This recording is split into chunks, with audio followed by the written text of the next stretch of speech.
Hi అండి, అందరు ఎలా ఉన్నారు? బాగున్నారా? వెల్కమ్ టు రమ్మ తెలుగు వ్లాగ్స్. ఈరోజు మనం చేసుకోబోయేది బీట్రూట్ చపాతి ఎలా తయారు చేసుకోవాలో చూద్దాం. నేను అరకిలోకు తక్కువ, పావు కిలోకు ఎక్కువ గోధుమ పిండి జల్లించుకొని తీసుకున్నానండి. ఒకటి పెద్దది బీట్రూట్ తీసుకున్నాను. ఇప్పుడు దీనిపైన ఉన్న పొట్టును మనం తీసుకుందాం. తీసుకున్న తర్వాత దాన్ని చిన్న చిన్న ముక్కలుగా కట్ చేసుకుందాం.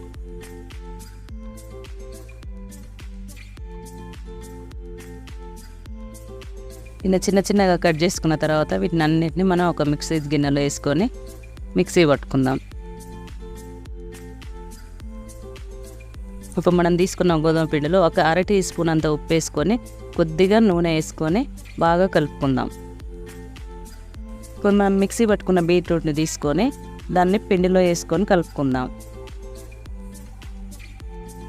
బీట్రూట్ మాత్రం చాలా మెత్తగా పట్టుకోవాలండి, మన పిండిలో కలిసిపెట్టే ఉండాలండి, చాలా మెత్తగా పట్టుకోవాలి.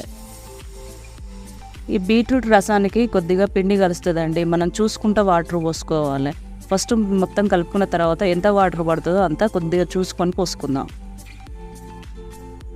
నాకు మాత్రం కొద్దిగానే పట్టినాయండి వాటరు. ఇలా మొత్తం కలుపుకున్న తర్వాత పైన కొద్దిగా నూనె పెట్టుకొని పక్కకు పెట్టుకుందాం ఒక 10 నిమిషాలు అంతసేపు.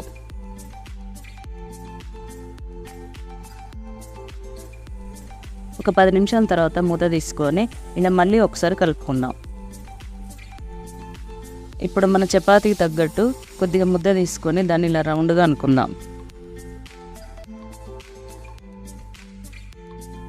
ఇప్పుడు మనం చపాతీ వేసుకుందాం. కొద్దిగా పిండి వేసుకుంటా చపాతీ లెక్క తాల్చుకుందాం.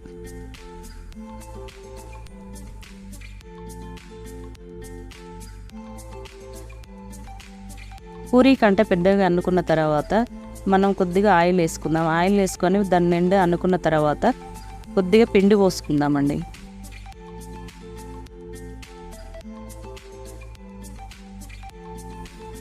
ఇలా మొత్తం పిండి పోసుకొని కలుపుకున్న తర్వాత మనం దాన్ని సగానికి మలిసి మళ్ళీ కొద్దిగా ఆయిల్ను పిండి వేసుకొని మడతేసుకుందాం. ఈ మడతలల్లో పిండి నూనె వేయడం వల్ల చపాతీ మంచిగా పొంగుతూ వస్తుందండి. ఇలా మడత వేసుకున్న తర్వాత ఇప్పుడు మనం చపాతీ లెక్క తాల్చుకుందాం.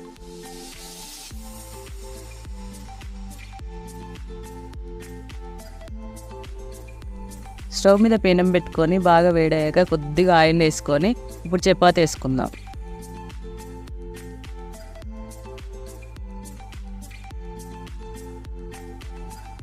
ఇలా కొద్దిగా వేడయ్యాక కొద్దిగా పొంగుతుంది అనగానే మనం కొద్దిగా ఆయిల్ వేసుకొని తిరిగేసుకుందాం. మంట మాత్రం హైలోనే ఉండాలండి.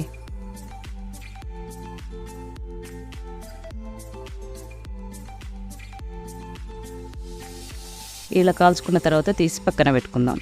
ఇలాగే మరొకటి తయారు చేసుకొని కాల్చుకుందాం.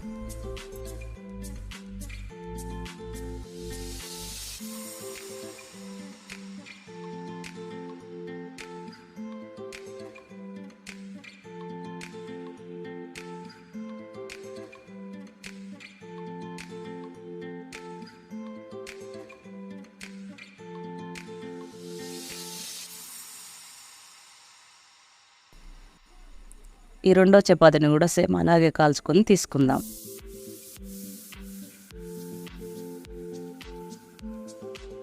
చూడండి ఎలా ఉందో, కలర్ఫుల్గా ఉంది కదండి. ఏదే కానీ కంటికి నచ్చుతూనే కదండి కడుపుకు నచ్చేది. ఇట్లా మన కంటికి ఇట్లా కలర్ఫుల్గా ఊపడం ఎందుకు నచ్చదండి? చపాతీ అంటే పిల్లలు వద్దంటారు కదండి, ఇట్లా కలర్ఫుల్గా చేసి పెట్టండి, ఎంత ఇష్టంగా తింటారో. బ్లడ్ పెరగడానికి కూడా ఎంతో మేలు చేస్తుందండి బీట్రూట్. మా వీడియో కనుక మీకు నచ్చేతుంటే లైక్ చేయండి, షేర్ చేయండి, కామెంట్ చేయండి, సబ్స్క్రైబ్ చేయండి.